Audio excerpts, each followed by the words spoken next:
coming out. So you have like Static Storm, not Static Storm. You have your Kinetic Field. You have your Eye of... Oh god, I'm actually have to like rename words. Thunderstrike, damn it! I knew it was a different thing of lightning.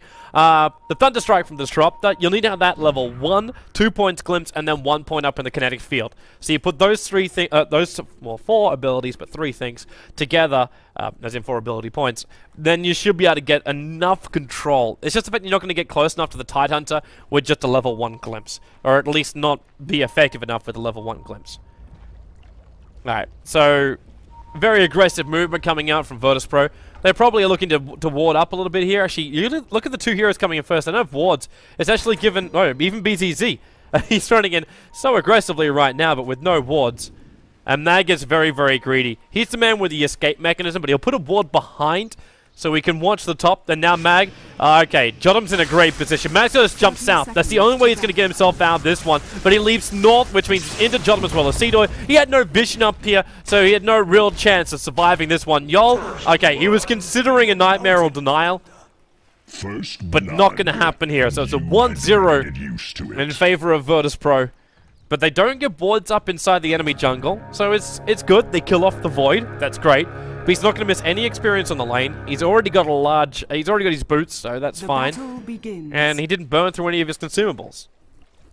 The one thing they do give, of course, is First Blood, but it's over to an Earthshaker. So it just means Jotham might get, Jotham can pick up his boots a little bit earlier on. That doesn't seem like much, but it's very, very useful for an Earthshaker, especially when you're running a roaming Earthshaker. But in this game, okay. Fissure blocked the creep wave. Silence get to work overtime just to keep this creep wave blocked up any further. But this is also another reason why you have this observer ward here. They're going to see everything. This is the dive vision right now before the creep wave arrives. So they see up and they see across. And that ping's actually coming out from the Bane. Just flagging the fact that, like, okay, maybe they do have vision around here. Thunderstrike's coming off as well as the Shadow Strike. So they're actually using a dual range harassment. And you're seeing Yol, he's already munching on his consumables, and he's down to low life. Nightmare, though. They got Gush to follow up here, and Queen of Pain. Oh, the Fissure. Maybe a little bit too early, but this is going to be another kill going the way of Virtus.Pro. So Nightmare, good setup. The Fissure did connect, kept the stun going. Thought for a moment it was a little bit too early, but it still did the job. A level 1 Gush, not something you see every day from a Tidehunter. Most of the time, they're looking at Anchor Smash and just Kraken Shell and trying to survive. But one thing which still does work well for this lane for Empire is just the range harassment. Like between the Thunderstrike as well as the Shadow Strike, you're able to drop down the light points to whoever's on that top lane. But VP aren't even waiting for it. This is one thing I want to give massive praise to VP. With this new roster, they've been training their asses off. They've been making sure they're ready to fight. And now they're going to find Always Wanna Fly. Almost with the Nightmare setup. Jotham does have Fissure mana. So there goes your Nightmare. Wait a little bit out. The Fissure, just to make sure he stays blocked in. The Midnight Pulse trying to clean off a little bit of the tree waste, but it's not going to help out. There's going to be a 3rd kill going the way of Virtus.Pro, and Scandal with no mana can't do anything to help him. Like he wants to, but even now, sending a bottle in towards that mid lane would be risky, but he doesn't actually have the money for a bottle. I know I was sitting on the network. Should probably switch back over towards the CS right now. But you got a Krob with only 3 for 2. Up against an OD who has 11 for 7. There's not enough... Well, he doesn't have enough mana in his pool to get a Crypt Swarm off. If he had his bottle already up and running, it would have been great, but he went the Null Talisman very early on, so he was trying to be a little bit more aggressive in the lane and win the lane hands down. But now God has the perfect control in mid. Razor is free farming bottom lane, almost having phase boots. The Void has 1 for 0. At this point, you can say that even though Team Empire, on paper, their lineup should have worked a hell of a lot better than this one, they've lost every single lane. Your Enigma is 7 for 0, almost 3 minutes into the game. Which means your jungle isn't pulling out the amount of farm you really need to have it. Doing, and your face is Void. Well, I suppose he's finding levels, but Jotham and Yol's already going again. They walk underneath the Observer Ward. If they walk up right now, they have a kill. Because they just see Always Wanna Fly. Jotham can hit him with the Fissure, not a problem. I think they want to kill off Scandal, however. Alright, so the Courier, it brought in just the boots. There you go. Always Wanna Fly, Nightmare, even farming the Centaur while he's there. Hey, why not? 2 more attacks from Yol it will take, but then again, Jotham managed to get a Paw Swipe in. And Scandal does rotate up, but he's only got 280 mana points. That's not enough. Solo, the wall will come up too, but with Seedoy into the front lines, Scandal won't want to have a bar of this. He doesn't know what Seedoy's got. The hilarious thing is, Seedoy, I give this guy so many props right now. He's gone 2 points up in the Gush with the 2 points in the Kraken Shell. So this is Virtus.Pro making a very big point that they want to try and go for kills. If it was just an anchor smash, then it's more into lane control and just domination through like passive play. But instead, they've got a lineup which lets them get a lot of kills. Even the 2 points brain sap. You don't need the points of up in Enfeeble, even though technically, yes, you could take away a large portion of the damage of Silent, and then you'd never get any CS on that top lane. Instead, though, they want to stop him from getting CS by killing him off. Another creep pull to the side means another feeding of experience to this Tidehunter. This will be his level 5, unless Bane comes back in close enough, which he will. But again, we have another rotation. This time it's OD and Jottam, the Enigma. Who needs to ward up their camps when you can just aggressively move towards the Enigma every time? The Observer Ward is watching the farm, but at least Enigma's now managed to catch up to at least a level a minute. Max playing a little bit of classic Jimmy Dota. Stay in the trees where it's safe. Well, up on top lane. I'm still waiting for... again, there's no way that Seedoy and Yol can solo kill off Silent unless Silent overcommits with his blink. That's the only way that's really going to happen. Like, you can gush him, you can try and brain sap him, it's a little bit of harassment. But Seedoy actually has arcane boost. Yeah, he definitely wants to harass with that gush. Keep Silent low. See, Silent's running a bottle to the top lane while Scandal... I suppose he never got his bottle.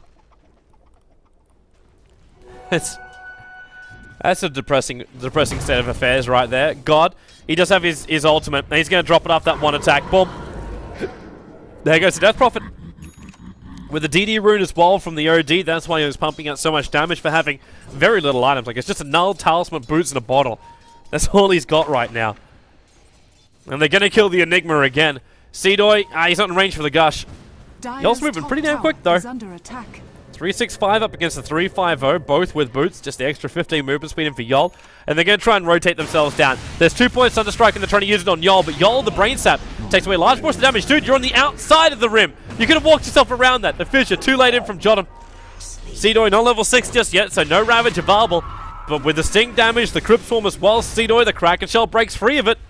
The Totem Stomp a little bit off target there from Jottam. He's still got the bonus damage, but he wants the mana for the fissure, but he's short by an extra 15. Tidal die up on the high ground. He was considering denying himself up to the Ancients, but couldn't do it, couldn't get there in time. And now God's going to harass Silent. So Silent can't blink himself away from this one, so he actually has to take the harassment. And always want to fly as well. Well, Imprisontment's coming off cooldown in 1 second. If he moves up, even the Courier, well, hey, the Courier's standing on the high ground. But he's trying to make it so Always Want to Fly has to go down, which means he has to walk into Yol. Scandal now, Nightmare as well. Another Imprisonment in 2 seconds time, but the fissure, he blocked it perfectly on the stairwell. Another Imprisonment, so they're going to go for the surround. Into the corner, Totem Stomp for the control. And the last attack in from the Bane will get the kill. He's almost got his own arcane boots now.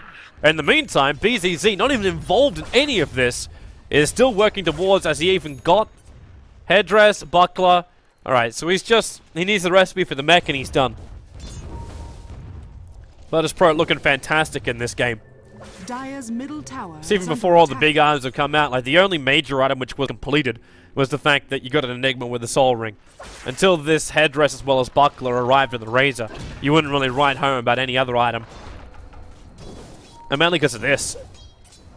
Like, you got a 39 for 19, 2-0 on the kill count, OD, who is now going to buy his full hand of Midas. 7 minutes 30 in, and he's already level 8.5. We're going to skyrocket this OD into something which I don't think Empire really planned to be battling against. They bring support to the bottom lane. Mag at least has Chrono now, and it looks like Silent also... Did he have Vision just then? No, he's just backed into the corner. Mag's got to keep this creep wave out a little bit further. But you got Chrono and Sonic Wave. So looking for enough burst damage they can get a kill. Now, that won't be enough to kill off Razor.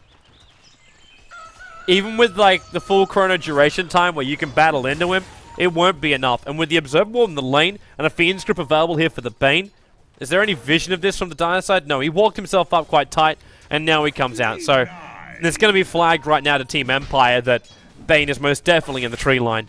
If he gets his Fiend's Grip off, the fissure That's what sets it up. Silent will come in too. It took a lot of damage from the plasma field. A small glimpse, it's enough, but you get the brain step over on Silent too. How much damage stolen? 84 points. Not enough with just one hit to finish off the Queen of Pain.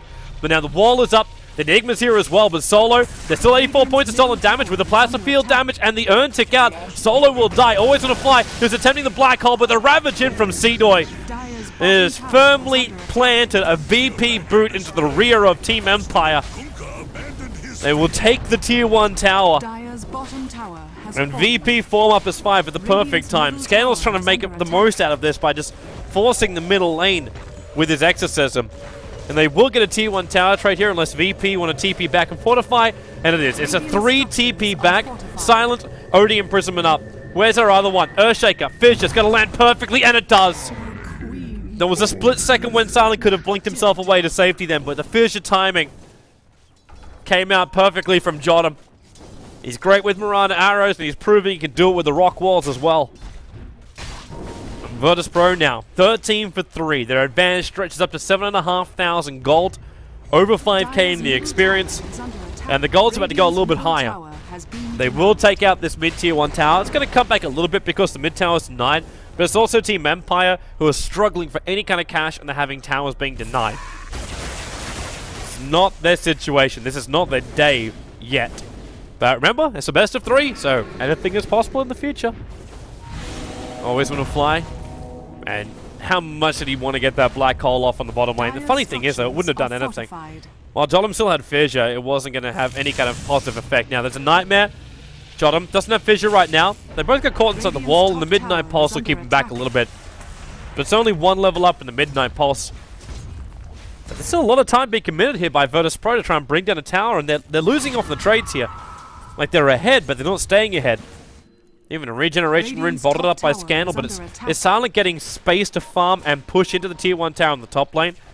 But they're still going to lose their tier 1 tower in the middle lane, but considering the state of this game, they'll still be happy with that. Earthshaker, Jotum, the Fissure will land, and Solo will go down. That Essence Sword already up to level 3 as well means this spam is just keeping Virtus.Pro on the front lines. And there goes your mid-tier 1. Your bottom tower is taking a little bit of damage, but it's mag. Like, he can't force out the towers.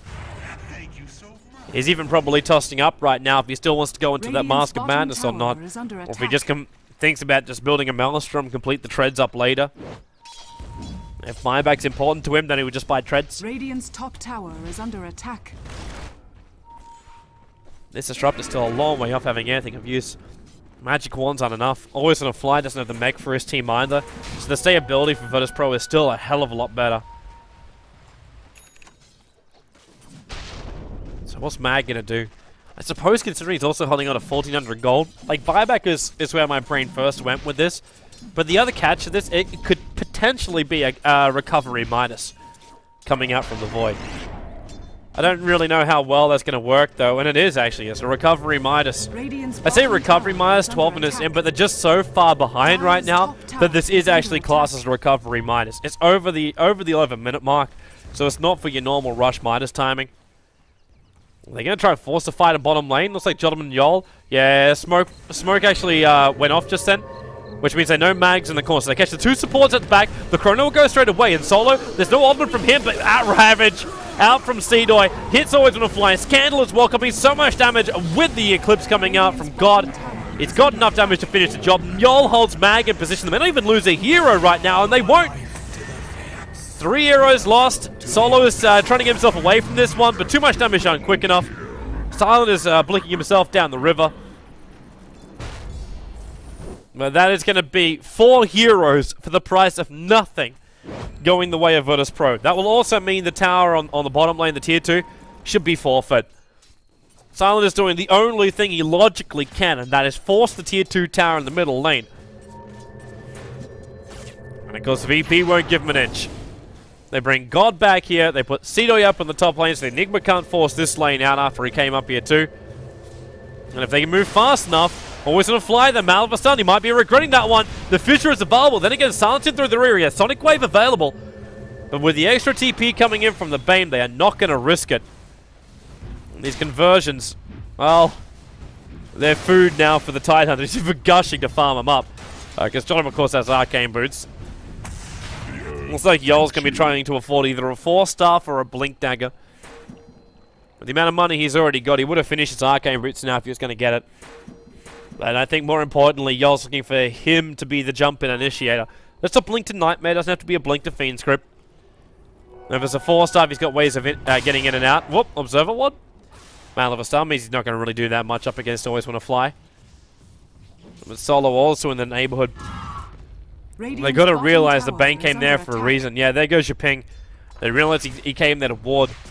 But the supports even have enough money. Yeah, you could buy up a Sentry Ward if you wanted to. But look what Disruptor is forced into. He's finished Magic Wand and then still has 3 extra Ironwood branches. It might be a hopeful wish that one day, well, he's not building the mech anyway, so he can't use the extra branches. Having multi-wands doesn't really work. A wizard can only have 1 wand. God just keeps pushing at the bottom lane. A level 11 OD. 14 minutes in, so the 2 points up in the Sandy's Eclipse. Jotham's also getting very close to his own Blink Dagger. Seen a couple more kills than they can get there, while Razor's only 1,500 gold away from an Aghanim Scepter. So a lot of key items are starting to arrive for Virtus.Pro or on the edge of it. The OD's already got his own 4-staff, and they're waiting for Mag just to force this lane out a little bit too far on the top lane. And then it's just a simple walkout to pounce. Like, dude, they got this Observer Ward so far up on the tree line, which means he can actually technically Fiend script him from inside the tree line and kill off Always Wanna Fly. Yep. Smart warding. Really, really smart warding. That's something he could never have seen it coming. There's no way he could prepare to see that coming unless he uses Midnight Pulse on the tree line here. But what a Nickmer in his right mind would use a Midnight Pulse on that tree line? No one. Which means Tier 1 tower's now gone on the top lane. The bottom lane, well, Scandal is back down here again, but it's a level 1 Exorcism. Sure, he's got the 4 points up in Witchcraft, which is nice, but even if he does trigger off the Exorcism right now, they're going to lose a Tier 1 and a Tier 2 tower in the top lane. And it looks like Jotham's the man in charge of holding this off. Silent might just blink into the tree line and try and scout him out. Radiant structures are but Jotham also with his own Blink Dagger. Yeah, you see Silent. Scandal's coming in, and now jump up. Echo Slam straight away. The Void will get a Chrono off, catching up both Jotham as well as Yol. Exorcism from Scandal as well. Jotham, how many life points has he got? It's enough. He's walking back up through the tree line. Now BZZ also on the front line, so Scandal. Well, the Tier 1 tower might go down. They'll still notice too. Oh, where the hell did OT? It's up on top lane. Looks like they've committed, well, the Ravage wasn't. Scandal will TP himself away to safety. And into the trees. Disruptor. Good corner. He pinged the right point out, but Jotham couldn't get there in time to get the fissure off. So Enigma dies underneath his own tower. The Ravage wasn't used, even though now there is a Blink Dagger over on the Tidehunter. And once another creep dies near him, he'll also have his level 2 Ravage. And God able to get a kill over on that Enigma without having to use Sandy Eclipse. So it's VP who have the big ultimates, even though Empire are the ones with the Wombo combo.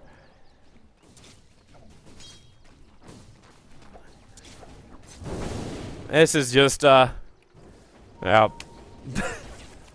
If you're a Team Empire fan right now, you probably have the same feeling you had during TI4. It was the feeling I had. For me, I've always been a massive fan of Team Empire, but, yeah, Empire's having a lot of trouble with this game. Virtus.Pro, looks like they're pinging out a new target. It's bottom lane. Always Wanna Fly is just a little bit too far down. At the same time, the smoke's going to be broken by Solo, but then again with an Observer Ward, Solo's coming down. He can do it again. Fiend scoops up on the hill, and Solo got nothing to stop him. Hey! He can't reach him for the plasma field. But there's going to be a brain zap. Oh, no, it's not. The urn charge will tick. That's not enough damage, however, to kill off Solo. He will survive. And puts the Fiend's grip on cooldown. Of course, he does put his own Eye of the Storm onto cooldown. And with a Blink Dagger over on Yol, he already does his job. It's a Blinking Initiator to have the Nightmare go. And then the Earthshaker blinks to Fissure, and the Tide and the OD will just 4-staff or blink themselves in and follow up. The only person who's kind of like the walking tank, he's like Sandra Bullock, it's like BZZ. You just get like the Aghanim Scepter up and running, and you just walk and kill. That's it. He's a Sherman. Yol. There's more support coming down to this man, but the Fissure already over on Sart. Man, their nukage power is ridiculous. And that's not using any ultimates at all. They're not using anything they need to have the team, like, to keep the team fight up and running. Let's just nail them straight away. The bottom lane is still just trying to be forced out by the enemy with a couple of conversions, but Virtus.Pro are taking Roshan. They're actually almost losing on the tower trade-off right now, which is hilarious to think when there's still 10,000 gold in front. But with an Aegis the Immortal, it gives them what they want, the ability to push high ground. The Aghanim is already in for the Razor. So the courier flew in while they were doing the job. If they wanted, they could TP down, but right now, yeah, they're going to play it safe. They've lost the tier 1 tower on the top lane. Sidoi will come into defense. He'll pick up his own 4-staff with a Blink Dagger. Now the Thunder's initiation range is now even, like, bigger. The Yodi's working his way into a Scythe of Ice, buying his most expensive item first. And even Yol. Like, someone please just let this guy buy Arcane, but he's already got his Blink Dagger. The guy needs some mana. Well, hello, middle lane. Oh, he's already killed Queen of Pain. Oh, a little bit too far, Pink God. He's going to imprison himself. No, he doesn't. There he goes. The Immortal might be lost right now. More support. Yep, there she goes. But Jotam is waiting for the jump. The Chrono's already down right now. He's going to let this fissure off by the Echo Slam with the Ravage. Life points. They be evaporating. And GG. GG. Empire. Curb stomped to the ground by Virtus.Pro here in game number 1. And they'll have to work very hard to come back in game number 2, VP. They're going to be carrying a lot of momentum with them after a win like that. So definitely stay tuned. We've got more action coming your way. Game number 2 of Empire versus Virtus.Pro coming up next. And following that, Team 2.